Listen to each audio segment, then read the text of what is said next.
For today's video guys, pakita ko sa inyo yung mga trabahong masayang, mga pinlano pero hindi nabantayan.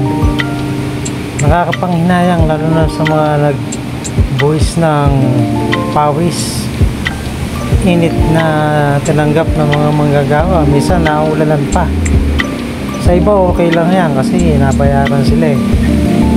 Pero sa mga ilan, siyempre nanghihinayang, papagod, di renta na yung kapaguran nila basta kinabukasan makapasok. Nadadaos naman ang buhay ng pamilya nila. Marami rin nasayang na sigarilyo at alak dito. Siyempre pag oras na araw ng sauran, hinuman na.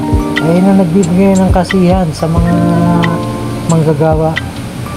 Pero ganun pa man, nakakapanghinayang pa rin. Yung mga tindahan na inutangan nila rito, tonto pag nababayaran. Sigurado, ang laging panalangin nila sana di walang trabaho yung mga nangungutang sa kanila para lagi silang nababayaran. Pero sayang na trabaho.